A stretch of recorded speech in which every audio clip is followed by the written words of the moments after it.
Hey, welcome to Optimize Your Body with Martin Silva, where we talk raw, uncut facts to truly help you optimize your body. So, and we're recording. So, thanks very much, Elle, for allowing me to interview you. This is going to be awesome. So, thank you. Oh, hey, I'm happy to be here. Spread some knowledge, maybe inspire some people. You never know what can happen here. Amazing. So yeah, if you could just share with the listeners a little bit more about your story and what drove you. Oh, so I'll just introduce you real quick. I'll give you just give the audience a quick heads up. Elle Russ is actually a writer. She's a life health coach, and also she is the co-host of one of the top health and fitness podcasts on the planet, which is called the Primal Blueprint podcast. So yeah, Elle, if you could just give us a bit of a heads up on your story and what inspired you so much to help others achieve, a better state of health. I think like a lot of people, it's almost an accident, because you when you have a health crisis, especially when you're left in the dust by Western medicine or the medical community, and you've got to go rummage to figure it out yourself, you end up sort of inadvertently becoming your own expert, and it's hard to not impart that wisdom. And on the same note, there must be something vibrationally going on, because the reason I eventually got to write a book was because everywhere I turned, people had expressed having a similar problem, right? So if you're everywhere you go, random strangers, I'd be on a hike in the middle of Hawaii and talking to some women, and someone brings up their thyroid problem, and what am I going to do? Keep my mouth shut? No. So I'm like, all right, well, here's what you can, so it just became one of those things where it kind of got out of control. And I was like, all right, I probably need to write a book now at this point. It's almost like you're compelled to. I was not intending on writing a health book ever, nor ever helping anyone with their health. In fact, many years ago, even though I was into health, because I'm in the entertainment industry in Hollywood, I'm an actor, I'm a writer. So, from day one, I had the, not pressure, but the expectation of being fit, for leading lady roles. And so, I'm going down that road, but I never thought, even the people are like, oh, you're really good, or you're really interested in health. Have you ever thought about being a dietitian? And I would always be like, oh, fuck no, no way, no, not doing that, not interested. And so then, when I got jacked, my body, and by jacked, I don't mean buff, I mean like just demolished by hypothyroidism. I was like, all right, you know what? So what happened was, in the quest for being in shape and trying to be a leading lady to be auditioning, because that was my sort of genre, that was my category, you knew you had to be fit. There were casting directors and everyone in Hollywood, you knew you had to be like a size 2 or 4, and you had to be fit because everyone on TV was, like leading lady looks like she's a pro athlete. And now things are a little bit different, and there's just more realness going on, so that's really cool. But when I was starting to pursue it, like 15 years ago, it was just that. So in the quest for that, I ended up following all of the wrong paradigms that were out there.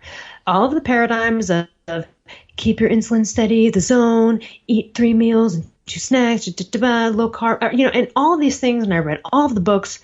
But at the end of the day, even though I had achieved the body sort of, like I was there in terms of the outward perspective, I was suffering on the inside. I was a sugar addict, a food addict. I never stopped, never not thinking about food or my next meal.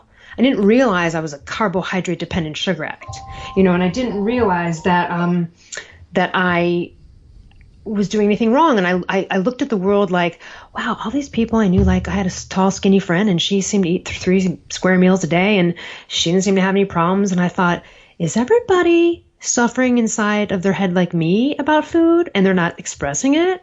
Or is there something inherently wrong with me? Do you know what I mean? Because I hadn't remembered really ever a day where I wasn't, even though as a kid, I never had any weight problems maybe teenage years. Yeah, totally got super chunky. But for the most part, I didn't grow up with like issues of body and stuff. I ate healthy, and I never felt addicted to food or anything like that. And so but then really for a long time was. And so I was suffering on the inside. I remember I would have to drive home from like an audition or something, and it would only be like a 45-minute drive, but my brain was starving so much. I had that empty brain ache that like, oh my God, I'm going to murder someone if I don't eat right now. Holy shit. And I'd have to get off the freeway and go to a grocery store and like shove some meat and cheese in my face or whatever I was doing at the time just to make it the extra 20 minutes because I couldn't take it anymore. And at that point, that's like just a hypoglycemic kind of like meltdown, right? Like dropping blood glucose. Absolutely. But it's just not a way to live. And so when you're on that hamster wheel, man, and so that was me. And so that threw me into likely serious hypothyroidism, which you can give yourself. I mean, you can absolutely send the wrong message to your thyroid and fuck it up. But I mean, I was sending it all the wrong messages, and woulda, coulda, shoulda, who knows which one it was, was it a selenium deficiency and overexercising and the low carb, low fat, high protein paradigm? Was it, you know what I mean? Because low fat and low carb don't work. Nope, absolutely. Malnourished. And so I'll stop there, but that's sort of like a gist of, eventually I was compelled to write the book. What happened was, I did have to solve it myself. So for the people listening, my book, The Paleo Thyroid Solution, is a book that I wrote that was the book I was looking for when I was sick and suffering. And hypothyroidism took 6 years of my life, and I was a total mess, a total fat, bloated mess, breaking apart. I had to have misdiagnosis. I had to have gynecological surgery because I got a polyp and a fibroid in my uterus. Oh, my God. What? Man. You know what? That's horrible. Okay. Like nobody, I would stay at home. I was a total hermit. I'm 5 feet 2 inches tall. Okay. I'm a short, tiny person. I went from about 110, 115 pounds to 160 with working out 2 hours a day and eating less than 1,000 calories. Jeez. Okay. Nothing.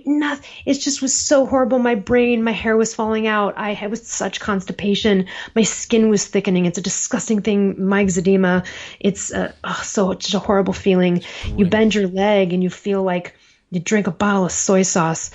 Itchy ears, candida. I mean, you name it. It was like over 30 horrible symptoms. And doctor after doctor, I went to over like 20 doctors the first round, another 25 the second, like over 50, dozens of doctors who either steered me in the wrong way, misdiagnosed me, hurt me. All my money is going down the toilet now to all of these stupid professionals that I had like the best insurance for. So I had insurance and I still couldn't find it. And I call them dummies because they're uninformed doctors. Yes. And it's not to say that, there's Western medicine also saved my life. So it's not that doctors in general or the medical profession is bad. But what's bad are the ones that don't learn anything beyond when they got their degree 30 years ago. Mm-hmm. And it's so that's common, kind of isn't the it? majority of them, right? So I'll stop there, but that's, kind of the gist. Great. No, that was great. That was really good. I just wanted to ask you on that note, because I've just started reading your book, actually. It's really, really good. And you mentioned in there, I think it's something like 1 in 8 Americans. It's primarily women who suffer from hypothyroidism. From what you put in your book, and you said it's like 1 in 8. I didn't realize it was that many people suffering from it, and I think you said around about 60% of those people a lot of the time are unaware that they have this issue. Could you please maybe explain with the audience what kind of signs and signals there would be? Because I was going to ask you a bit later down the line about one of my clients, for example, who I've run out of answers. So I was going to ask you some questions about her, really. But yeah, what kind of signs and signals do you think people should look out for in this situation? Sure. For statistics wise, first of all, it's disproportionately a women's disease. So a lot of the guys get overlooked for thyroid stuff, but it's disproportionately a women's issue. It is like 1 out of every 8 women will get a thyroid issue in their lifetime. 200 million people worldwide, and it's the number 1 prescription in the U.S. and 23 plus million Americans at the very minimum. So we don't even know how many are undiagnosed because 60% are. So how many more out there? So it's also too, the people that are treated that are out there are also, there's a percentage that I'm not sure we could even get this statistic that are still hypothyroid because they are not being treated properly with hormones. They're either too low of a dose, not the right way to management, not the right combination, whatever it is. And then that person is still hypothyroid, even though they're taking thyroid hormones and the doctor's like, here, da-da-da. And then when the person's like, yeah, but it's still not right. And they're like, well, your thyroid looks fine, so it must be something you're doing. And you're like, no, actually, it's not. It's not. It's that you don't know what you're talking about. And that's the problem. And that's why it keeps patients sick. And that's why you have to, as a patient, if you suspect a thyroid problem, be on it, learn about it. Listen to everything I have to say about it out there, get a ton of free information. It's out there. You don't have to even buy my book, but you have to participate. So symptoms, let's talk about men for a second because they're often unlooked, but you would get low testosterone, okay, at some point because it does affect the thyroid is the master gland or AKA proper thyroid hormone status. And so if it's subpar, a guy will get low T. And then, so that would be exhaustion, recovery from exercise, right? Cortisol issues, possibly weight gain. But oftentimes the men I speak to are exhausted and depressed. Mm-hmm. And the depression is subtle sometimes because people will equate it with like, well, I'm exhausted all the time, so I'm just kind of low energy. It could be a general malaise, it doesn't have to be you're sobbing, crying all the time. You know what I mean? Like it is that, by the way, that totally is a thing. It happened to me, but it can be subtle, and so people sometimes, and the signs for that are, have your friends around you given up on their dreams, given up on their hygiene or working out, or you notice they're gaining weight, or you notice that when you're having conversations with them, they're kind of like seeing through you. They can't focus. That's hypothyroidism affects your brain in a terrible way. And so anyone who's like mixing up their words constantly, like a dyslexic. Now, I'm a fast talker, so I'm bound to jumble over some words every now and then. But if someone's kind of got slurred speech and they're not drunk, don't go to a bar and diagnose everyone with hypothyroidism. but if someone's got like slurred speech or can't get the words out, if you are noticing that you're like, if you work with numbers and you can't compute numbers, like literally like things in your head where you feel cognitively you're declining. And the reason I mentioned this, and I want to go into this a bit, is because it's a thing people don't like to voice because you don't know what's going on. And sometimes inside you're thinking, am I just getting dumber and older? Like what's happening to my brain? But you don't, it's a weird thing to kind of talk about or to express. So I say that because when I say that, people have called me or contacted me, and even a good friend of mine heard me speak this way and was like, oh my God, that's me. So it's kind of a silent thing. Or you might be thinking, well, Aunt Mary and Aunt Bob, they both, ended up in the loony bin, or, right? No, that's not you. Okay. This shit's not genetic, right? Mental, I mean, some of it is, but it's like maybe Aunt Mary and Aunt Bob never got their proper blood work, or you know what I mean? Maybe they had undiagnosed whatever for years. So you can understand how someone can kind of think that way. And so I want to bring that up. But coldness, so temperature, thyroid is our thermostat. It really affects, and that's why it affects our metabolic rate. So being cold all the time, cold hands and cold feet, or cold, that's usually for women. Any of the symptoms I previously mentioned, but a couple of random ones are restless legs and heavy legs. So if you feel like you're walking up a flight of steps, but you're just like carrying almost cement legs with every step. And if you've never had that, it sounds weird. And if you're listening and you have, you're like, oh shit, she's speaking what I'm thinking. It's a weird thing. Any kind of bloat.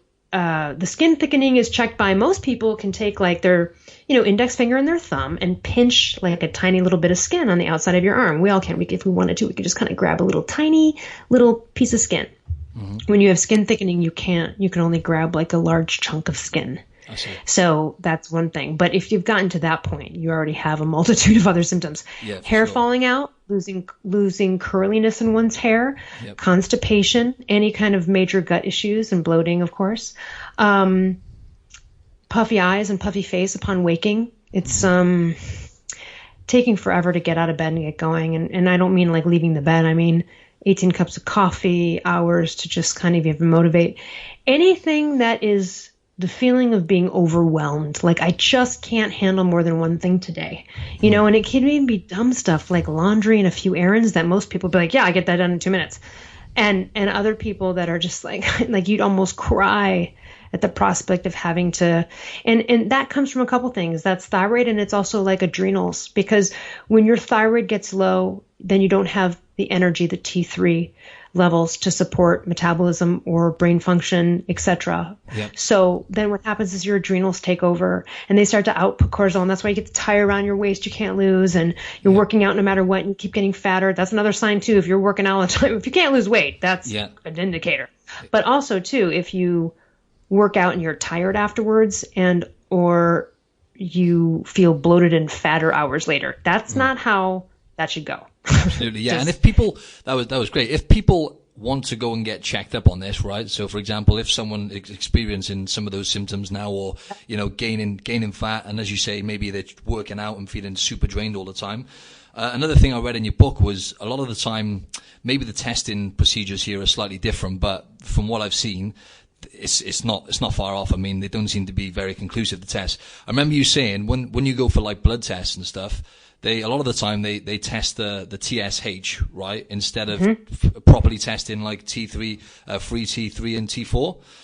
So what kind of avenue would you recommend people take? Like, I mean, would you say go to the doctors first and then maybe go and look for like a functional, I don't know, what would you say? Yeah. Well, I would say it's no different in your country because I speak to people in Australia all the time about it. And the uninformed doctors thing about thyroid is everywhere. Saudi Arabia, Pakistan. I've spoken to people all over the globe. It doesn't matter where you go. It's really like a global epidemic in terms of, you know what it'd be like, and I'm not sure how educated your audience is on this, but it's almost like, for example, I sent a picture I'm on a text thread with some friends I've known since I was a kid, and I texted them a picture of a steak I had cooked, and next to it was some like butter, truffle butter. And then, of course, the response was, have you gotten your arteries checked lately? Well, you better... Oh, this is going to be one of my questions. Yeah, I know, it's so funny. Okay, so here's the thing. So it's like, all right. So the reason they're saying that... You sure you haven't got heart disease, though? Well, before you go on, you haven't got heart disease, no? You sure you're okay? Yeah, right, exactly. Well, we're going to do a blood test right after this podcast. No, it's crazy because, you know, we get that a lot. Or I was at the Whole Foods getting some meat and some like fatty beef ribs or something. And the woman next to me goes, do you have them cut the fat off of that? And I go, oh my God, no. Yeah, you know, it's exactly. Like, no. Here's cut the thing. Off a lot of the nutrients. Why would you? Right. So what I was trying to explain to my friends is I'm like, listen, that false sense of saturated fat causes fat, eating steak and its fat, clogs your arteries, is not true, except for you're eating a high carb diet as well. That's not going to work out.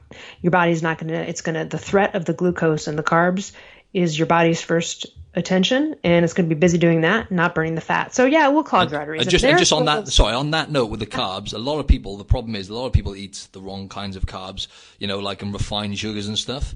So could you just give us an example of like what kind of carbs because a lot of people eat too much processed foods, right? So. Yeah, for sure. I mean, and look, you know, anyone can go, you know, Google just a paleo primal food list or something like that and get kind of an idea. But for the most part, I mean, vegetables are carbs, fruit is carbs, right? But we're talking about the grains, some legumes, dairy's not so great for humans and can cause a lot of metabolic fuckery with people, and also just mucus forming. A lot of people get stuffy from it. But even if you don't have an allergic reaction to it, so we would still say like, the whole fat, like heavy cream would be maybe more paleo than not. And here's why. It's like, because we wouldn't have run into like a pregnant animal and like, it just wouldn't have happened very often where we're drinking milk. Yeah. It's just not for humans. And so again, there's some caveats. I mean, listen, if you can be 80-20, that's better than something, but those are the things we eliminate. So potatoes, even though they're, I think really only like 6,000 years old, they're sort of a good alternative, especially for athletes that need more carbs. So those are the healthy ones. The crappy ones are the grains. You know, It's really the worst, and the sugars, of course. And that can be overdone with fruit too. I mean, you know, listen, you can get fat doing a paleo food list if you overeat the carb. But here's what people don't realize. You know, one bunch of asparagus is 20 grams of carbohydrate. Okay, so in a day of less than 150 for most people, but if you're a small woman like me, you really want to kind of aim for at least 100 grams a day, no more. And if you're going to be keto, low carb, or in that arena, you go way lower than that. So I don't really eat more than, there might be a day where I'd go to town and have like over 120 grams of carbs. You know, maybe I'm at a birthday party and I do a cheat on it, have a piece of cake, but that would be so rare. For the most part, I stay under 100, and I feel best when I'm like between maybe 50 and 60 or less. So I kind of go in and out of keto and low carb and kind of always in that zone. We always say that anything over 150 grams of carbohydrates a day for any human being, male, female, you better be a bricklayer or a professional athlete. Yep. So you really got to look at that. Most people also overeat protein, and I was one of those victims as well because I love meat and I could eat it all day. And I overate protein the other night and enjoyed the hell out of it. But I also really didn't eat any carbs that day or with it because I also know that in the overeating of protein, it's going to turn into glucose at some point. And we don't know how much, we can't gauge it. So a lot of people overeat the protein. and that can be inflammatory to some degree. So it's also the oils. It's these, industrial seed oils and canola oils. So, we talk about eating grass-fed butter. And look, if you can do grass-fed beef, best. And if you can't and you're out, then don't necessarily eat the fat off of the steak you ordered at the restaurant that's not grass-fed. Put butter on it or something, because those animals store their toxins and everything in their fat. And one non-grass-fed steak's not going to throw off your omega-3 profile for a year, but you know what I mean? It's that's the philosophy behind it. Absolutely. But back to the steak comment where people were like, your arteries, those studies were debunked. They just looked at probably a bunch of old men who got heart attacks who ate a bunch of meat and potatoes and didn't exercise. I mean, they didn't factor in the grain. So now that's been debunked. And, on the cover of Time magazine a few years ago, it said, eat butter. Everything we knew about fat was wrong. And so that's why people still think that. Now, you still don't want to overeat fat. Anyway, you can get fat on a low carb diet. If you overeat fat, you got to burn. If you're overeating way more than you burn, it might not look good, but that would be an excess, right? Yeah. That's it, so hopefully I was going to say about I'll pause there. Go ahead. Yeah, that was great. And I was going to say about the grains. So personally, I was just going to say that I kind of partly adopted the paleo way of eating. Actually, when I started competing maybe 4 or 5 years ago, I switched over my style of eating because of competitions and stuff. And then I just realized that actually I feel much better when I don't have gluten or dairy. So I just eliminated those two. But what I have kept in, and to this day, I still have, the only grain I do have is rice. So I find like rice, like black rice mainly, and some white rice occasionally. I actually feel good when I eat it, and obviously there are a lot of nutrients in rice as well. But other than that, just in terms of grains, obviously wheat-based products as well.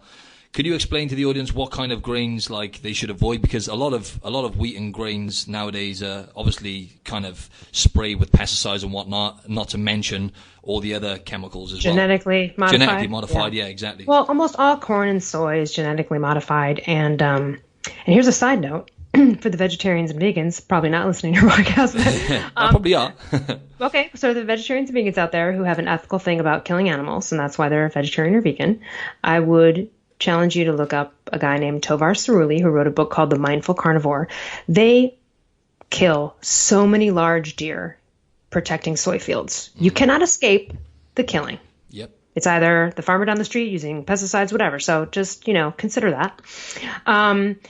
Okay, so regarding grains, first of all, especially rye, wheat, and what's the other one? Barley, is it? Barley, yeah. Rye, wheat, and barley. They are particularly that's. I think there's 2 years ago, some studies from some institutions in our country that are highly regarded. I think it was Yale or Harvard, I forget, one of the big Ivy League ones, that said that it causes intestinal permeability in all humans.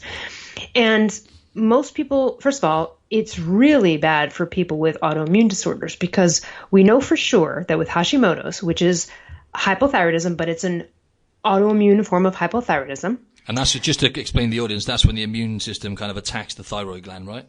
Exactly. It's akin to type 1 diabetes, which is where the immune system makes a mistake. It sees the pancreas as an enemy, starts attacking it. It can't produce insulin. Now that person has to shoot it. That's type 1. Type 2 diabetes, right? That's the one where you just get it yourself because you gave it to yourself, whether you knew it or not. It's self-inflicted.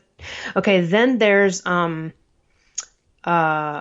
Hashimoto's, again, so if you eat gluten, so again, it makes a mistake. It considers the thyroid an enemy and it will attack it and destroy it. Mm-hmm. And in the attacking and destroying of it, you're not only going to have horrible symptoms, but eventually it will kill your thyroid, and you'd like to keep that intact as much as possible.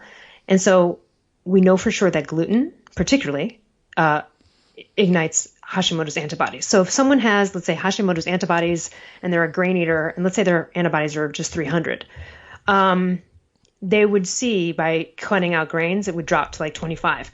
And it's like, well, why do you want to drop the antibodies? And I'm glad we brought this up because doctors out there who know people with antibodies, whether it's rheumatoid arthritis or whether it's whatever, okay, they will be like, well, yeah, they're just going to be there. That's the way it is. And they don't go away. And that's the story because they don't know you can do anything about them because they don't know anything about nutrition. Mm-hmm. Those doctors. So if a doctor says you can't do anything about it, they're wrong. Why do you want to do something about it? Oh, you really do. Antibodies equal inflammation equal getting more problems, cancers, higher chances of lots of risks. Women with Hashimoto's that's uncontrolled have a higher incidence of giving birth to autism spectrum disorder children. So there is, and also inflammation equals, antibodies equal inflammation. And as you know, and most people listening, inflammation is at the root of it all, every disease. It's there. So you don't want to be inflamed. So for example, there could be someone on medication. They have Hashimoto's. They've been feeling good for years. They actually maybe are properly treated and have no symptoms, but they still have 500 level antibodies. Yep. And they don't and they go to the doctor checks them and goes, oh, you feel great, everything's fine. Yeah, okay, there's your antibodies. They're still there. There you go. And in the meantime, it's just kind of manifesting and just and then it leads to chronic illness. That's right, secretly in the back. Like you feel fine, you don't really notice the antibodies. They're not really necessarily, you can't necessarily feel it, you don't look inflamed because you have the thyroid medication controlling that, but the damage can still be happening in the background. And so people often find that when they fix their Hashimoto's, meaning, they get unhypothyroid, they're on the right medication or treat it naturally. There are people that can really, there's a woman I recently interviewed, Allie Miller RD. She wrote the anti-anxiety diet. She's a paleo primal person. She was once on thyroid hormones. She got off all of them and has managed to keep her antibodies at like 14, which is still there, but it's it's very low because the range sometimes of the TPO antibodies are, let's say, like 10 to 30. And you can still have symptoms within that range, but she's able to be symptom free. So it's not necessarily a life sentence, but for some people, they have to be on medication. Thyroid hormones, I would say. It's better than medication for life, but the damage is still happening in the background. So you want to lower the antibodies.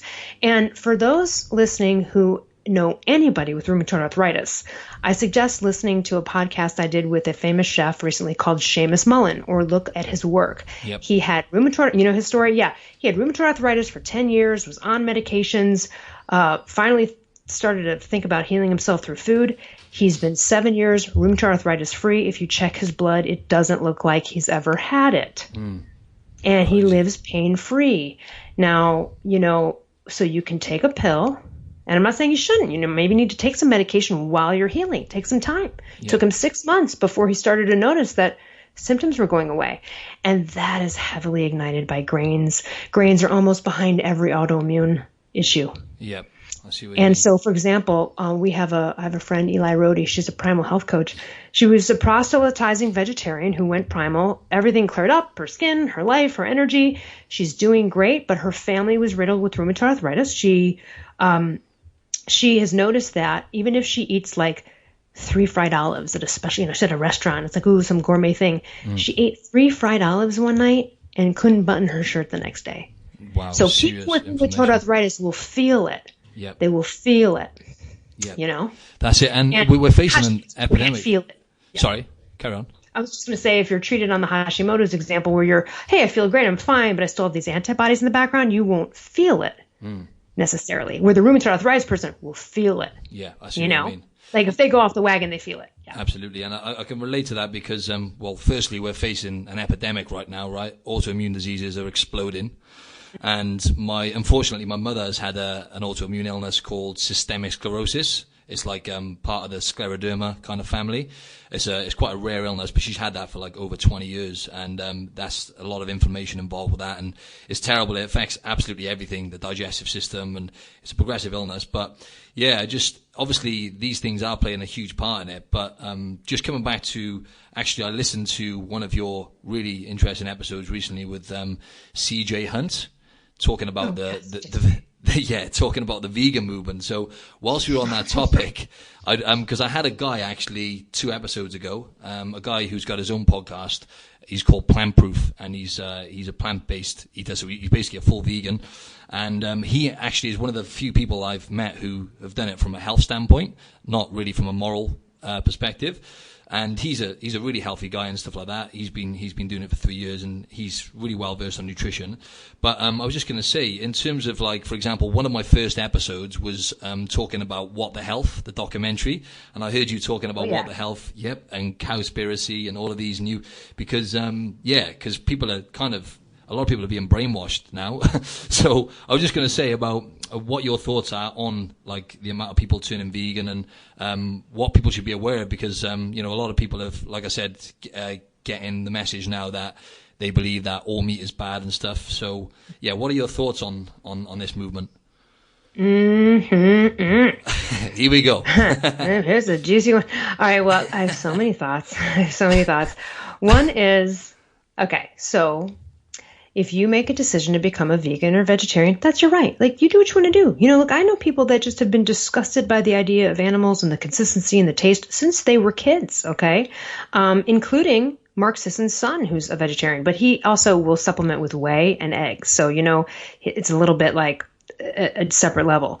But he was actually raised as a vegetarian by Mark's wife for many years. And so he's tried, but it's disgusting to him. He's spent his whole life looking for meat to not be in things. Mm-hmm. So, that's something that's like would have to be reprogrammed out of him. And we've talked with him on the podcast about it, and no one judges, and the rest of his family's primal, and he's kind of was left in the dust a little bit because back in the day, that was what his mom was like doing and kind of raising vegetarian. So okay, no one's forcing anyone to eat meat, but just know that if you make the decision for whatever reasons to be a vegetarian or vegan, but particularly a vegan, because when I say vegetarian, I mean the non-egg, not the pescatarians either, because I know people sometimes, but I mean, like really strict vegetarians or vegans, you're making a decision to go against what your DNA as a human is programmed and expected to do. Mm-hmm. And so you have to be careful and aware, right? And so that's like B12 and other things that you have to keep up on, maybe amino acids. There's some things you're going to have to supplement with. So if you're going to do it, try to do it the best that you can. But at some point, this is what I've seen, because I've seen people that are now in their 40s, approaching 50, lifelong vegetarians, where they were, quote unquote, doing it the healthy way, but now they really can't lose weight. They're getting fat. They're having symptoms. And I've seen a few of them kind of logically go, maybe I even need to hold my nose and eat some chicken, so when you hear that, you're like, oh damn, you must really not be able to lose weight, because they realize that it's, at some point it gets over carbs and you have limited choices if you're not doing grains and dairy. I mean, beans and rice is one of the favorite meals of a vegan or vegetarian, right? So do it as healthy as you can. Know you're going against your DNA though. Now, when it comes to the arguments as to why people decide to become vegan or vegetarian, that's where these movies and that's where these propaganda films have major problems. Yep. First of all, there's no science about it in their favor, but they twist science. So, for example, all of the, you're driving on the highway and there's just like the most disgusting smell of cows, and you see some horrible patch and it's flat land all muddy and they're all mooing, and it's just some like major, cow feed lot, just not grass, not pastured animals, they're grain fed. Yep. And that's what's affecting the environment. So they always claim that the meat consumption is affecting your environment. Not the meat I'm eating, not the cows we're talking about, not the pastured cows that are living the life they should. And for people that are wondering why you would ever see a label that said no antibiotics for meat, why would there even be that? Okay, so if anything you buy out there, this is my thing. If you're at a store, I don't care if it's a beauty product or what it is, if something says no this, like none of this, or like no, parabens, no, you might want to look into what parabens are, because if someone doesn't want them, there might be a reason why they put it on the label as a selling point. Yeah. So if someone says no antibiotics, so people might go, why would there even be antibiotics involved anyway in chickens or meat? Here's why. Because when you are going against the DNA of a cow that's meant to eat grass and has 4 stomachs to process that cellulose, because it is a vegetarian, it is a vegan. They evolved eating grass, right? So that's right. That's their deal. Roaming the fields, eating grass. That is their native diet. That's what their DNA expects of them.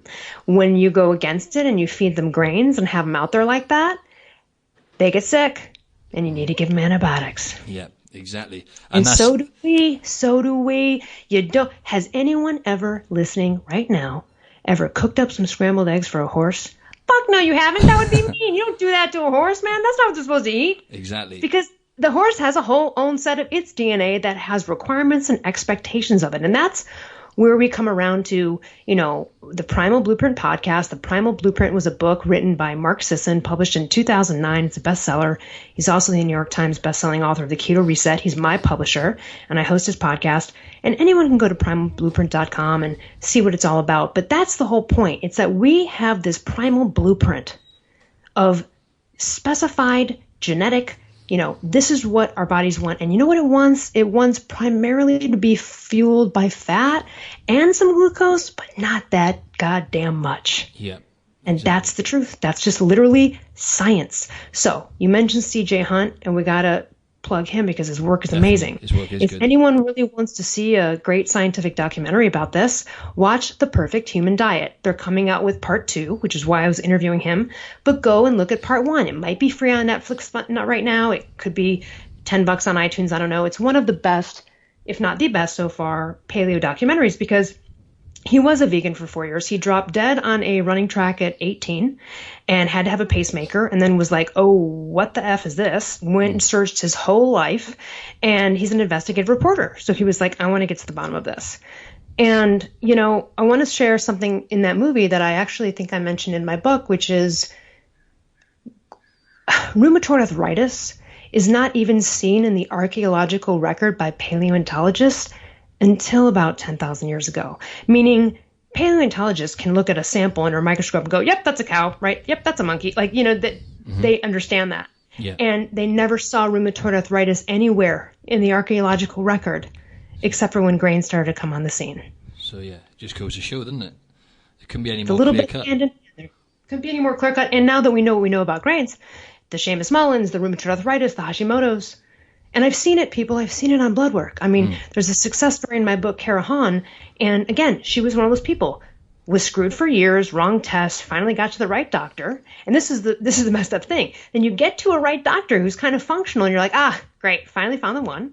She gets on the right medication. She's feeling good. She loses the weight. But those antibodies are still hanging at 350. And she gets her blood checked all the time. And it's just like, oh, all right, well, they're there. There you go. So, all right.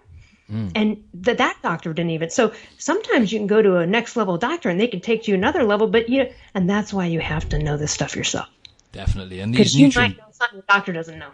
that's it. And the nutrient deficiencies can take time. Like that's what you know, Dr. Rhonda Patrick. Oh yeah. Yeah. That's it. I listened to. I really like her, and she was just saying about, you know, these, from what she's witnessed, these nutrient deficiencies, just like you're saying, take time to actually develop. So people think, oh, you know, they're fine for a few years, and then later down the line, because even if you're taking a supplement of B12 or whatever it is, nothing's the same as whole foods, right? And what other nutrients? So there's normally like omega-3s, obviously, as well. And what was the other ones as well? There's a few other like nutrients which they can end up building a deficiency with as well, isn't it, if you go vegan? But it depends on the person, I guess, doesn't it? Oh, sure. Well, I mean, it would be, lots. B12 for sure, which would be shortness of breath or not being able to catch breath, or like air hunger, where it's almost like, it would be like if you kept drinking water but couldn't quench your thirst. It's the same thing with the air thing. That can be low iron. That's another thing, right? So low iron. And so that takes some time to also develop too. And just for the audience, women who are already menstruating females, particularly those that work out, will lose more iron than most. So if you add some vegan vegetarianism on there, you have to watch your ferritin levels and your iron stores. You really have to. And that could be cooking out of an iron skillet. Could be the thing that would help solve that. And at some point, iron gets too low, and no amount of natural avenues are going to work. So you have to take some iron, which, by the way, that takes a little while to build up, you know. Selenium is a very important factor for thyroid, just to throw that out. And I want to let everyone know that I have a free thyroid guide with all of the right tests to take, how to talk to a doctor, where to find a doctor, maybe even in your country or state, if you're in the U.S. or anywhere in the world. And you can just go to my website, elleruss.com, and just click on the free thyroid guide. And there's podcasts, and there's like, here's the blood test, here's when to take them. What if I have a doctor that's resistant? How do I talk to them? How to not waste your time? I mean, look, I used to go to doctors and say, you know, yes, please test my thyroid, and they wouldn't take the tests, or, you know, I asked them to take a test and they wouldn't. So, you know, these are things that kind of require a little bit of confidence and perseverance and kind of demand in a way. Yep. I had a doctor laugh at me once and patronize me for asking for a B12 test. That was also the same doctor that kept me hypothyroid for a couple of years, because he kept saying your thyroid's fine, so you just need to work out more and eat less. Wow. I'm like, dude, I'm bleeding all the time. We've gone through 4 birth control pills. My hair's falling out. I'm fat. I'm working out all the time. Like, what? Man. Frustrates the hell out of me. Like, if they don't know, why can't they just say, I don't know? You know, that's the only issue, isn't it? No, because the thing is that they know. See, they think they know because that's what they learned 40 years ago. Yeah, 20, 30 years ago sometimes. Yeah, I see what you mean. And then the reason the doctors kind of that either learned it, if they're learning it now, then it's out there in the ether and they can kind of find my book or other stuff, which there are doctors in the world who are using my book and have, or at least not using it per se, but looking at it and going, okay, hold on a second, there's more, which is great. That's my goal. I don't want uninformed doctors out there. I don't want sick people learn this stuff, but they think they know from years ago. So the doctors that actually figured it out, like the pioneers, like my doctor, Dr. Forsman on my book, The Paleo Thyroid Solution, I was like, all right, so if you learned this wrong, how did you then figure out you were wrong and learn the new stuff to realize what was right? How did you get there? And for him, it was patients weren't responding. Patients kept complaining. So if patients keep coming to you and going, I know, but I'm still tired. I know, but I can't gain weight. And you keep testing the thyroid stuff. It's the doctors you want that geek out and go, there's a theme here. Maybe I need to look into something. That's it. I see what you mean. And don't you want that kind of doctor? Because that's the kind of doctor, that's what they were all excited about in medical school, right? Give them a problem. Let me solve it. Let me find the problem. And they lose that luster and lose that, and they become complacent, and they've got 15 minutes with you. And so they're just going by 1973 protocols. Yeah. Well, 1973 was a while ago. So exactly. When it comes to acute issues, like the Western medicine, the healthcare system is amazing. It keeps us, and I mean, a lot of them, they've been to medical school for X amount of time, and they're very intelligent people, and they're well versed in lots of different areas. But like you said, sometimes just the knowledge, the information they have on nutrition and whatnot is just dated, right? So. Yeah, I mean, I'd rather see a paleo doctor or a primal doctor for sure, because those are also the doctors that understand how to properly evaluate a lipid panel. Mm-hmm. I know what to look for. So a paleo primal doctor who's in the know might look at someone's lipid panel and go, you're doing great. Where another doctor's like, oh my God, you need to go on statins. Yeah, exactly. Or, oh my God, you need to stop eating meat or something like that. Yeah. Because they're not, because they're evaluating it from, again, an outdated paradigm of evaluating lipid panels. Again, this is like, if you don't have someone that's geeking out and keeping up, and what's a way to find that out? Well, functional medicine doctors are truly usually, up to par. But again, you can't. Here's the problem. If anyone is out there listening and has been diagnosed with something or has an issue, you have to participate. The problem I made, the problem a lot of people make is we go to these professionals, they have a degree from Harvard, and we just expect that they are going to figure it out. That's what we're paying them for. Yep, exactly. But they don't, for all the various reasons I just told you. And there's a great Q&A in the back of my book with Dr. Forsman, and one of the things I just couldn't wrap my head around was like, well, I don't understand. These endocrinologists are supposed to be experts in the endocrine system, right? Like, I mean, this is like in their title, it's specialized. So most people will go, oh, well, I have a thyroid problem. The best person to see would be an endocrinologist. And they're classically the worst. Why? And not going to like this answer. And I didn't either. But it's ego. Yeah. That's right. It really is. It's how could I have possibly spent all this money and gotten all this highly specialized training and not learned everything I need to know? And then you've got another doctor going, actually, I'd like you to also take these tests, and the endocrinologist gets offended. Yeah, that's it. Don't tell me what test to take. How about this not be about your fucking ego, and how about this be about the patient getting better? That's right. Thank you very much for that. That was well said. It's really true. I had one doctor, I talked some shit about some doctors in my book, that some experiences I had. And one doctor who I'm explaining, he was confused as to what medication I was on. I just kind of did it as an experiment. I went to Hawaii on vacation for like a month, and I was like, I'm just going to go see a doctor, see the best doctor on the island and see what happens, right? And I was in the middle of writing my book. I go to him, and I'm in the waiting room. I'm talking. He's not understanding. I'm drawing diagrams. I'm like doing all this stuff. And then he goes, hold on a second. He pulls out his phone, and he literally goes, Siri, what's the biologically active thyroid hormone? And I'm like, oh my God, dude, it's T3. Why don't you know that? Yeah, he's asking you. Why are you treating people with medication? You don't know the answer to that? That is crazy, isn't it? This guy's dispensing thyroid hormones, and who knows what he's doing with it, but it's all kinds of wrong. Yeah, and that's it. I was going to ask you. At the end of it, still wouldn't listen to me. He still wouldn't even. He looked at it like, I don't know. This is Chinese. That's not what I learned. Yeah, I know it's not what you learned. How about you maybe look into why I might be giving something different? I had another doctor. I had a reverse T3. I had 2 bouts of hypothyroidism in 10 years. And the second one was even more difficult to attack. And so I was really on my own. And for the people listening, the reason I'm a subject expert in this is because I had to dose myself with thyroid and be my own doctor because all these doctors failed me. So I had to become an expert. So I'd use all of these doctors for blood work. and then just dose myself and figure it out. And one of the doctors that I thought was cool, that I, again, went to a DO, she was up on it, I was like, oh, I finally found a doctor that gets it. And then I had this problem. I figured out what it was. I had her test me for it. I researched it myself. I was like, listen, I've got this reverse T3 problem, blah, blah, blah, blah, blah. And she literally threw up her hands and said, oh, Elle, this is too complicated. Wow. And that was the answer.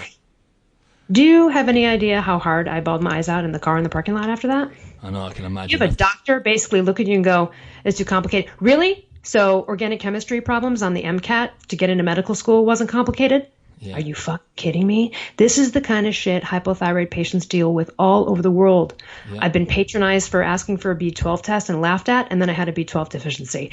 You know, ego or giving up or whatever it is. That's right. This is the story. This is why it was so painful for me. This is why I lost 6 years of my life. Sometimes people lose 40 years. Well, yeah, exactly. And on that note, like, because I have a client with hypothyroidism, and that was diagnosed back in 2014. And so initially I think literally back in 2004, she started getting like something that wasn't right. She like drenching night sweats, for example. And then by about 2006, then she had, I can't pronounce the word, but like basically period absence. Is it how do you say it? Amenorrhea? Amenorrhea, yep. Amenorrhea, yeah. She's basically got arthritis in one of her hips as well, which she's had a bad hip since she was young. So that probably adds to the stress in the body.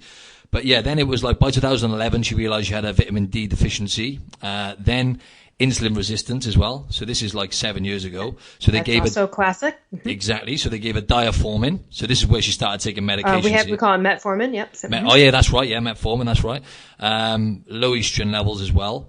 And then 2014, they diagnosed her with the hypothyroidism, and she started then taking thyroxine, which is of course. Is that the T4 or T3 supplement? It's T4 only, and it is also, again, not usually optimal or can fail people. And it is one of those things that most doctors who are uninformed will just go for right away as the first course of treatment. So classic. And for people listening, if you are on T4 only, like levothyroxine, at least in the States, do not take the generic. And I'm not sure how it is in Australia, but we have a brand name called Synthroid, and apparently that actually is better. In fact, the doctor on my book said that of all the prescriptions, and I mean, he has cancer patients, he prescribes lots of meds for many years, and the only one he will not prescribe generic is that. Wow. So if you're in the States, or maybe it's the same in Australia, get the brand name. The generic levothyroxine, at least here in the States, tends to screw up liver enzymes, also thyroid. So they put her on T4, and then we have her latest test? We can talk about it. And then, and then basically, what happened then? So then August 2014 then, so her thyroxine, with this stabilized. Yeah, so ever since then, she was taking the T4, and then... Yeah, is there one for T3 as well? Is there like a medication for that as well? Yeah, I'll just break it down. So there's really 4 ways to do this. There's T4 only. That's just one, and not usually the most optimal. It's not really endocrine mimicry, but it can work for some people, but it often fails people. So, it's a problem. But then there's the one that's more endocrine mimicry, which would be the best choice, which is a T4, T3 combination, either natural desiccated, which is basically chopped up thyroid pig gland, and that is available in generic all over the world. However, if you have religious reasons to not consume pork or have issues with that, you would do a compounded synthetic T4, T3, kind of, it's still in a lab, but it's cleaned up. The last choice of thyroid hormone treatment is what I'm on, which is T3 only. Okay. So here's the thing. T3 is the thing. That's the only biologically active thyroid hormone there is. But T4, and the reason we hear that, and the reason people prescribe it, is that the way our bodies work is it dispenses, if you're natural and you don't have a problem, like your thyroid, it's fine, it's our bodies and our thyroid emanate a over percentage of like T4 and like maybe 80%, maybe 20% roughly. We don't know exactly, but let's just kind of put in those ratios. And then throughout the day, the T4 will convert. And the reason is this. T3 is very powerful. It kind of it peaks and dissipates within 4 hours. It's direct. T4 is like the kind of like a storage hormone for it. So it builds up, has a longer half-life, and it converts. There's this whole like feedback loop it goes through. But sometimes you need to bypass that. Yep. And you need to go directly to the T3, which is what I had to do. So here's the thing. If you just test T4 in a patient that's taking T4 or any thyroid patient, T4 is useless unless it converts to the thing that matters, which is T3. Yep.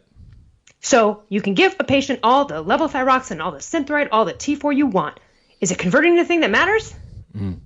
So if you are out there and you have never gotten your free T3 tested, you are with an uninformed doctor.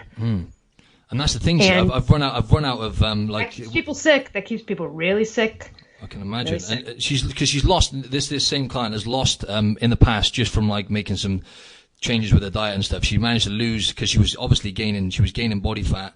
She managed to shift it, but now I train her. I train her twice a week, and we mainly do like strength training and stuff. But she is like literally, I made some changes to her diet again when I first started training her, and put her more like the paleo way of eating, and she shifted a lot of body fat and weight over quite a healthy period. But now she's slowly, and she said this has happened before, slowly but surely she's started putting it all back on again. And she works night shifts as well as a nurse, so that's not helping the cause. But like I've actually run out of answers now because we've tried to make the change with the diet. We're doing strength training, and obviously she's taking. Well, here's the answer. The answer is in the blood work. It's like here it is: TSH, free T4, free T3, and reverse T3, and then we need to know, does she have Hashimoto's or not? Because see, that's a whole different ballgame. And there's two Hashimoto's tests, TPO and TG. Okay. TPO is thyroid peroxidase. Yep. TG is thyroid globulin. Again, this is all in my free thyroid guide, but I'm just going to rattle it off now because I want people to know what these tests are. The show notes anyway. That's great.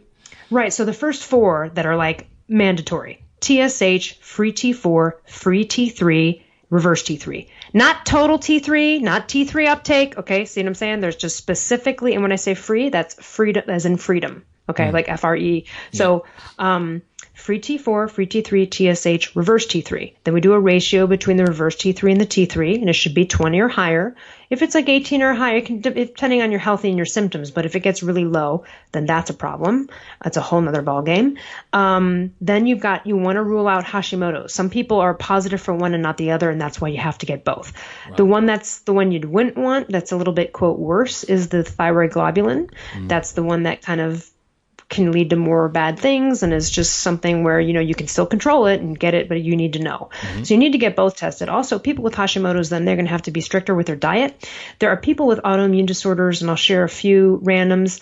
People with Hashimoto's and autoimmune disorders find things like foods high in histamines affect them and make them bloated, like cinnamon. Red pepper, like red colored seasonings like paprika, or nightshade, vegetables, tomatoes, eggplant. Okay, so anyone can Google paleo autoimmune protocol or paleo autoimmune food list and kind of see, because there's if you have Hashimoto's and your symptoms aren't eliminated through the proper, thyroid hormone or naturally keeping it at bay through, nutritional and, lifestyle protocols, you might need to be more strict about gluten cheats and things like that versus someone who doesn't. That's all. Do you know what I mean? It's just one of those things where that takes in a little bit of an extra, thoughtfulness there. So there's that. So those are really the 4, 5, 6 main tests. Yep. Everybody though needs to get ferritin, Ferritin. That's iron storage. And so it can screw up thyroid if it's low. And we can look at it like this. Even your own thyroid hormones, if you're normal and you're pumping out the right amount, can't get to where they need to go without proper iron storage. So women, again, menstruating females, right? They get low in iron. They had a baby. There was something going. Okay. Then they might get low in iron, and meat eating or not, that can affect your thyroid. Sometimes that's just the answer. It could be something dumb like iron. Okay. But if it's low, you can't sort of get optimized on thyroid hormones until you have proper ferritin. That's something doctors miss all the time. Yeah. Okay, great. And it sometimes is the hidden ingredient. Yep. It's sometimes like, I started thyroid hormone, I started to feel better, then I started worse, now I'm feeling shaky, I'm trying to increase my dose to get to the right levels, but this is happening, look at ferritin. And sometimes you need to, like I did in the past, have to concurrently take iron and thyroid, although never together, because the iron will bind with the thyroid and cancel it out, so you always want to do it away from your thyroid dose if you take thyroid hormones. but and by the way, so on a scale of like 10 to 150, because all labs are different, but in the US, ferritin is usually like 10 to 150 or 10 to 220, but 10 to 150, you want your ferritin to be like between 50 and 100, maybe 65 is optimal, shooting for something like that. Yeah. So that's an important ingredient here, and something that could be, maybe her ferritin was never good. So I'd love to see her blood work. Yeah, that's right. Well, she's going to go and see, sorry to interrupt, she's going to go and see a good functional doctor now next month. So she's going to get some more conclusive blood work. So maybe I'll keep you posted via email or something. And I don't know, or even if it means. Yeah, absolutely. And what I would do is this, tell her at the very least, even though it doesn't matter as much if you're on levothyroxine, and it always matters if you're on anything else. So if you're on by the way, sorry, she's just stopped taking the thyroxine. She stopped taking that last month. So, yeah. All right. Okay, well then I was going to say though, for people who are on that, sometimes it doesn't matter if you take your morning dose, which is when most people take it, before a blood test. But I always suggest you always get thyroid tested between like 7:30 and 9 in the morning, always fasting, and don't take any thyroid hormones. And why is that? Because we don't want a false result to see what was just peeking through your veins. We want to see free T4 and free T3. And what does that mean? What is free and unbound and available in your blood, not what just got sent coursing through it because you just swallowed particularly with T3. So T4, because it's so steady, if you're on T4 only, it kind of does or doesn't matter if you take it before the test. But I always just say don't. Okay, great. So that's just a thing to let her know. And you always get your thyroid tested in the morning. Not that you couldn't. I've done it other times just for my own geeky purposes, but that's the time to do it. Some great advice there. Thanks. Well, I've just got a few more little questions here for you now, and this is a little bit off the topic, but I just wanted to ask you, it seems like you've now, I know you were like an actress and stuff before, but it seems like now you have really found your purpose in life in terms of giving and helping others and using your suffering, your pain and suffering to benefit people all over the world. So I just wanted you to explain how important purpose is in life and actually giving to others and showing gratitude and stuff. Oh yeah, that's a good one. Most people, I would say the majority of people go through life. It's like you want the good job so you can get the benefits and the house and all of that. And who doesn't want that? That's lovely. But I have seen now, people in their 40s, 50s going, what was my life worth? I didn't do anything. Or what did I do? I'm hearing this, and I'm not saying like everyone has to go out there and be a writer and be a public speaker. Of course not. But whatever your purpose, maybe you just wanted to crochet. Yeah. Fuck. Maybe you just wanted, I don't know, maybe you just wanted to go paint in your house and you never did it. You don't have to go do anything and be famous at it. That's not what I'm saying. But if you're kind of dying and always wished you could do something and you've never done it, you better get on it because you're going to regret it. That's exactly right. I was thrust into it, not just the hypothyroid thing, because I speak on a lot of topics, but my hands got injured at the age of 23 and I was kind of fucked because this is a hand-based world. People who are in wheelchairs have way more job opportunities than I do. Yep. Thank God I can speak. But I did from that point go, oh my God, what am I going to do? I have to use my voice. So that's when I pursued that. And I'm really glad that happened because, see, when I got disabled, the golden handcuffs were cut off of me. I was about to make $250,000 at the age of 22.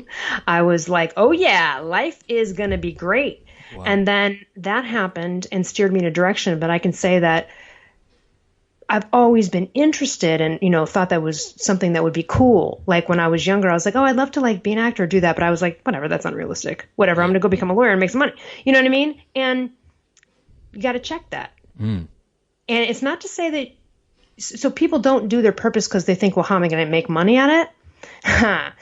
The money will follow, but do it anyway. Exactly. Because, and I'll give an example. So as a writer in Hollywood too, because I write TV and film and stuff like that, you never get paid right away. No one just goes to your door and go, you want to write a sitcom? You have to write that sitcom without getting paid for it and then pitch it, right? You end up doing a lot of things for free before you ever get paid for it as a writer. A million times over until eventually someone pays you. And so had I just stopped but I was passionate about it. I just loved it. I did it anyway because I wanted to do it because it was fun. And yes, I wanted to make money at it, but I couldn't kind of not do it. Comedy's my thing. I was like, let's write a sitcom. Let's do this. The book, I never thought I'd write a book, but I was already a writer. And then this happened to me and it kind of I was compelled to write it. Back to the beginning of the conversation where I was like, never be a health coach. F that. Yeah. the thing is that when it came time with this thyroid thing, I was compelled by, it just, if something is, do it. I have a friend right now who's in this space of still trying to figure out how the creative thing they're doing is going to get big or going to get paid for. That is the wrong way to look at it. Yep. You do it first, you worry about that later. If you continually try, you cannot predict the how. I could have never predicted how I would have been here, and I also never ever wanted to be a writer. That was not something I grew up wanting to do. But I became compelled based on all these. So I say to people, don't stick with one thing to stick with it because it's stable. Follow wherever the passions are, and don't stick with it also just because if you claimed well, I am a athlete or I am a writer, and then you go down that road and maybe you don't want to do it anymore, you're not compelled to do it anymore, then don't worry about what other people think of you, because you're allowed to change your shit. You're allowed to be a million things. I'm an actor, I'm a writer, I'm a public speaker, I'm a coach. There's nothing wrong with that. That's right. It's all utilizing my skills. But if someone was like, "Oh, really, you're not acting anymore?" I'd be like, that's not even don't. So some people, they kind of just still stay in something, even though it's not still there, because they're almost too embarrassed or ashamed to admit failure, maybe, or admit that another direction is taken. And I'm like, no, you just go with whatever your passion is. That's it. Maybe you're like, I'm gonna crochet, just keep doing it. Mark Sisson, again, author of Primal Blueprint, love him. He's had a million different business failures in his life. Oh my God, a million of them over the years. And then you know what? One hits. And the one that hit was the one that changed his life personally through his diet. Now he's got Primal Kitchen, multi-million-dollar brand. I mean, this was a personal trainer who made $40,000 a year many years ago. But he kept following his passion. First it was supplements, then he tried this, he tried that, he invested in this, that failed. You have to just keep trying. It doesn't mean you have to spend money on it. But if that means you want to be a part of an astronomy club, or you want to, whatever it is. Yeah. Nothing ventured, nothing gained, didn't it, basically? Yeah, and people just give up and they go home at the end of the day and watch TV. And I'll tell you what, I remember having those thoughts back in the day of the corporate world, you're always striving for an end result in the future. I'll do all of this and then I can do that. Yes, Don't do that. No. Do it now and do it on the side. It doesn't mean you have to quit your job. Yep. So I'm here to tell you, though, that I am happier than a lot of people who have Series 401ks, multiple homes, and cars. Exactly. Yeah. Happiness comes from within. It really does. And most of those people would kind of wish they were living in my shoes right now, right? Vicariously through me. Exactly. And that's not cool. You don't want that. I want everybody to experience what I'm experiencing, which is my vocation is my vacation. I love everything that I do. Yeah. I love it. It fuels my soul. So you know what I mean? So I would just do whatever. I don't care if it's collecting bugs, whatever. Yeah. Whatever it is, wherever your passion is, pursue it. That's great. And on that note, then, if you covered some of this next question, but what would you say to your younger self if you could go back in time? That's a bit of a random one, but yeah. My answer has always been, I would say, learn about the power of the subconscious mind and creating your own life and intention as quickly as possible. And again, there's no woulda, coulda, shoulda, but if I knew what I know now about the power that I have as a human being to direct my future and co-create really, because you have to leave room for unknown somewhere, right? I couldn't have predicted any of the most major awesome things that have happened in my life. And I venture to say that anyone out there listening, the most awesome moments in your life were probably things you could not have orchestrated, right? So you've got to release a little control, but also having the faith and believing in intention and the power of the subconscious mind. And that goes back to authors like Dr. Joseph Murphy in the 60s or Florence Scovel Shinn, anything regarding law of attraction, quantum physics. There's so much related to a field of probabilities collapsing into more, for example, I love when statistics come up. So I've heard that. I actually had a friend say this to me who was he was like, well, it's really hard to get a publisher. You got to get an agent, and then you have to, I'm like, it wasn't hard for me. Mm-hmm. So if it wasn't hard for me, how about you're going to be the person that it's not hard for? Because there's people out there I've heard, oh, you're a writer, that must be tough. Not for me and all of the other people who, some of them making millions of dollars at it. It's not hard for them. Ask them how hard it is.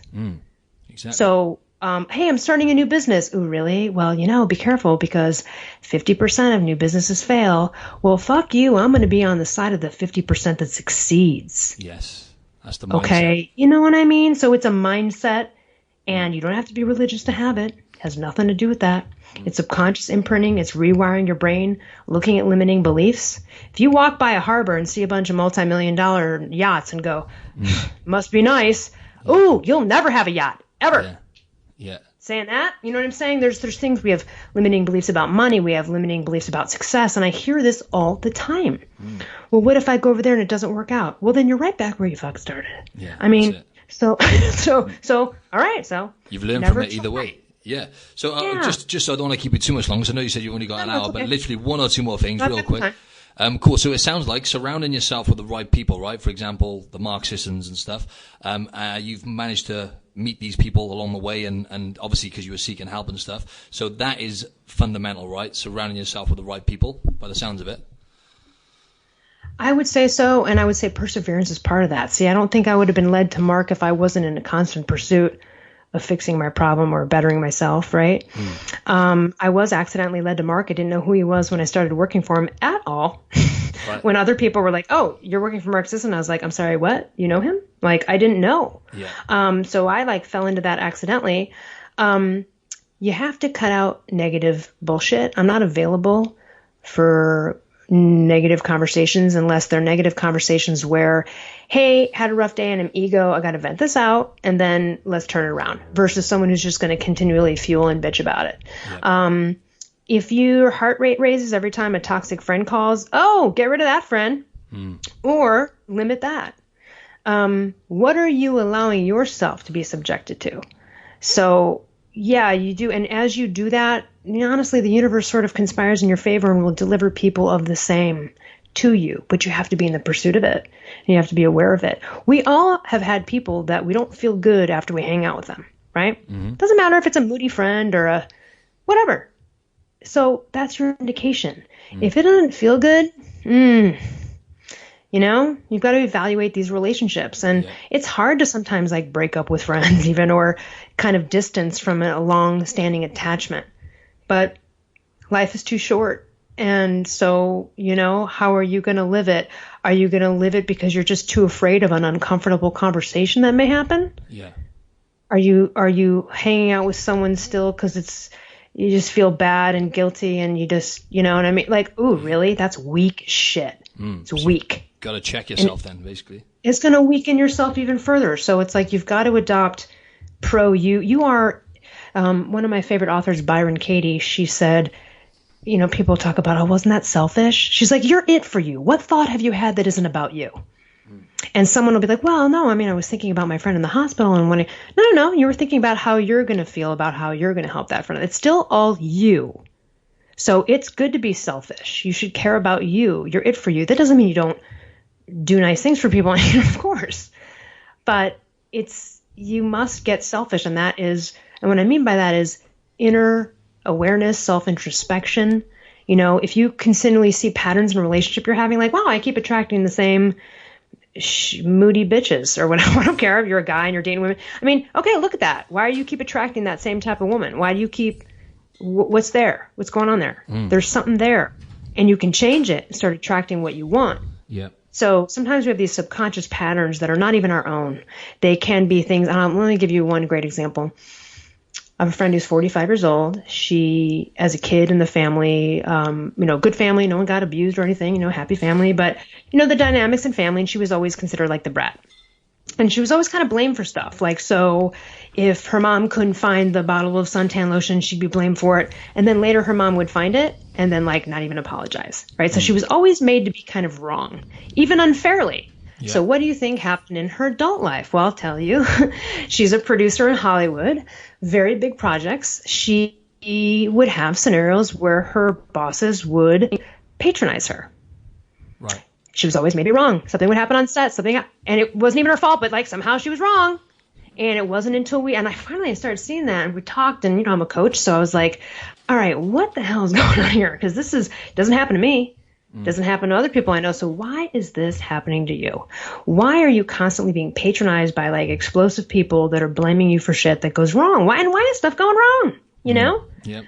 And we looked at it. She told me the mom story. We looked at it. It's like just kind of repeating something that is familiar with people in positions of authority, right? Yep. And once we got to that, and she started to, what do you think happened? She now has the most incredible people she works for. And the people that were once patronizing to her, she either said, hey, not going to be spoken to like that again, or I'm quitting the job, which is part of it. You got to speak up and you got to declare your worth. Or they stopped acting like that on the next job and they were thankful. But what happened was that she really turned it where she started to attract contracts where she'd get messages afterwards like, oh my God, we loved you. Thank you so much. And nothing would go wrong. You can turn that train around. Yep. So if there's a train that keeps going and you're like, God damn it, just my luck again with another. No, not just your luck. That's you. Something's going on there. And you actually can change it. It's and there's so much to that. So accountability, really, isn't it? Just being accountable for your actions and actually accepting responsibility then by the sounds of it, yeah? Yeah, and you know what? It's not necessarily intentional, right? She didn't mean to attract those situations. She didn't consciously go, I'm going to attract these bosses that are shitty to me. Yep. It just was something from childhood. Like we all have stuff that's not even necessarily your fault or your story, but you're an adult now and you have an adult brain. So now it is time for you to mother yourself, father yourself, and look at stuff. You know, if your dad was always like, well, you know, money doesn't grow on trees and good luck with that. All right, well, you know what? You need to look at that because there's some imprinting there about money, about your money story. Yeah. You know? Great stuff. So there's lots of stories going on, and are they even true? So, you know what I mean? Awesome. And words have power as well. So it's like, that's just my luck, or, oh, well, probably going to be a bad day, or, you know, it's like... Yep. Good stuff. And just literally, that was great. The final question then, if you have time, was just any, like your top tips or any advice you have to summarize for people who are looking to, you know, look better for a start and feel better and just gain, you know, a better state of wellness and, you know, health in general. And obviously, like I said, most people want to look a certain way. They want to look good, but I find people put that as a priority instead of focusing on health. So anyway, what would your top tips be to summarize for people who are looking to gain health and maybe wealth, whatever, really? Yeah, well, with the wealth mindset, I mean, just get on some really good books about the power of the subconscious mind and imprinting that, and also believing it. And I'll do a brief one here, but I had a friend one time. I used to hire people for a living back when I was younger, and so I used to do people's resumes and, you know, place people in jobs. And so sometimes my friends and people ask me to do that, and I was talking to someone about getting a new job, and I said, well, how much do you want to make? And they said, well, I want to make like, I don't know, maybe $200,000, but, you know, I mean, I don't need to make like Mark Sisson money, but like, you know, I'd like 200. And I said, whoa, do you want that kind of money? Like, do you want to be, well, yeah, but right there, you've already just locked yourself out of a whole world because you're like, well, I mean, I don't need to make, but do you want to? Yeah. Because the I don't need to is like, well, I don't want to declare that because it may not happen. And then, you know, I don't want to. Well, the people that make it declare it. The people that are that wealthy are the ones that believe that they can be. Yep. So it really starts with your beliefs about yourself. And about health, I love Ken Berry, MD. And if people don't know him, he's a great doctor who's prolific about this stuff. And he's always on our podcast, and he's just got so much great content. But the other day he texted and I retweeted it. He said, number 1, stop all sugars. Number 2, stop all grains. Number 3, stop all veggie oils. Number 4, start getting healthier. Wow, so go Google the Primal Blueprint shopping list or a paleo food list and just start to clean out the cupboard. Doesn't mean you have to restrict calories even. Just clean it out. Eat all the cheeseburgers, whatever. Just eat bacon cheeseburger, like fine, but just, you can even overeat. Just start to at least do that with healthy food and good oils. So start there. You don't have to restrict calories or do something crazy, but just start there. Yeah. And then, you know, make some moves. Great. Wow, that was great. That was great to summarize. It was an amazing little finish there. So yeah, just obviously avoiding the processed foods for health, really, isn't it? And just trying to eat more of the foods that we evolved eating.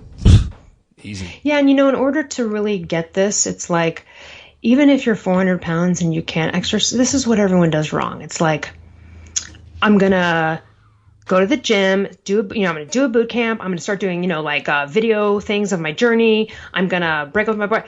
how about you don't do 50 things at once when you're coming from a sedentary place? Here's the key.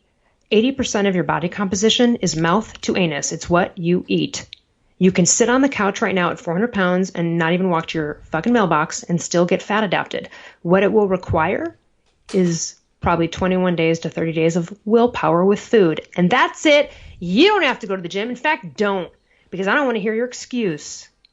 So it is literally willpower for 21 to 30 days. And then once you get and the fat burning genes start to turn on and you've unaddicted yourself to glucose and carbohydrate dependency, now your appetite's satiated. Now you're like, whoa, this is a different brain world. I'm on fire. And then it's not really willpower after that. So what is 1 month in the course of anybody's life? And I know what it's like, because the idea of giving up grains was brutal when I first considered it. Okay, I mean, believe me, you know what I mean? And so it's tough, and it does require some willpower. It also requires some willpower to quit drugs and alcohol and other things. Yep. Sugar's a drug, and carbohydrate dependency is like a addicted state that's bad for your body. And so, again, sitting on the couch, 400 pounds. Now, after that month, you'll probably want to start to move because your energy's back. Your brain's working. You've already burned some fat. You feel like, whoa, okay. And now you can walk to the mailbox or stand for a TV show. You don't even have to join a gym. In fact, don't. Because people try to do too much. Yeah. Right. Or like, well, I don't have time to go to the gym. Oh, don't even want to hear that one. That's just not even or I hear some objections are, well, I mean, but like my mom makes this really good lasagna over eat the fucking lasagna at Thanksgiving or whatever. Are you going to eat lasagna every week? This is not a life sentence to never have a grain. Stop the excuses. How badly do you want to get better? That's really what it is. You have to hit your rock bottom. I used to be a cigarette smoker. Dude, it was one of the hardest things.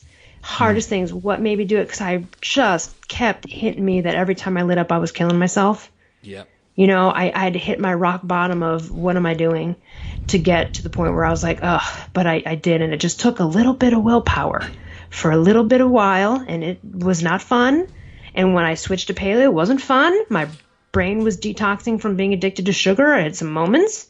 Yep. It was rough. What do I eat? I don't know.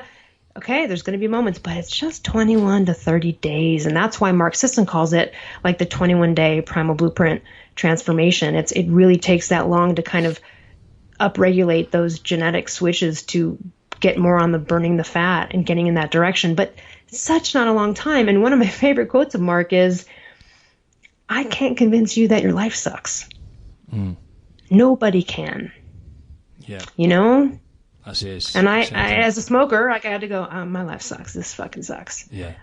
What am I doing here? Correct. So you got to sit there, what am I doing? And really, that's the thing. The other diets and the carbohydrate dependency diets like Zone, South Beach, and all of those old paradigms, the reason they only work temporarily is because they still don't satiate your brain enough. So you're still struggling with restriction and willpower always. And so you fail. And it also just is a bad paradigm in terms of the macros. Awesome. So when you get fat adapted and you move over to being a fat burner, man, it's such a freedom. And every success story we have is about, oh my God, I'm not a food addict anymore. I cured my skin disease. Yeah, I did that. But oh my God, thank God I'm not addicted to food anymore. That's literally like the thoroughfare of every success story. Change your relationship with food, isn't it? Yeah. Great stuff. That was amazing, Alice. I really appreciate that because you went into a lot of depth there and a lot of details there for the listeners. That was amazing. So that's going to hopefully benefit a lot of people. So I really, really appreciate your time. We don't want to keep you for too much longer, but where can the listeners find you? If you could tell us where we can find you, Instagram, podcast, wherever it is. Sure. You can go to elleruss.com, ELLERUSS.com, get the free thyroid guide there, or link to my social media.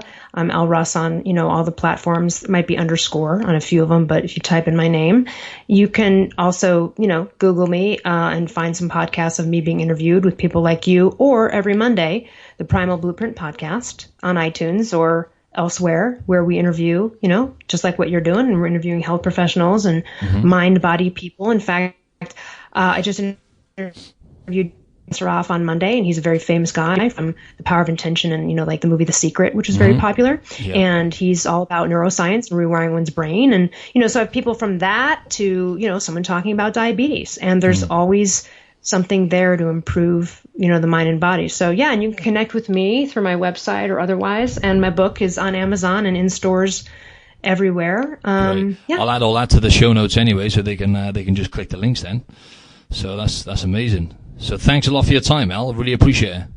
My pleasure. And I was just going to say, just to the audience, if you like this podcast, if you could please head over to iTunes and give it a rating and review, that would be a massive help, so we can try and get this podcast more awareness. But yeah, thanks again for your time, Elle. My pleasure. Thanks for having me. Thanks. Hopefully we'll catch up soon. Absolutely. Thanks. Bye-bye.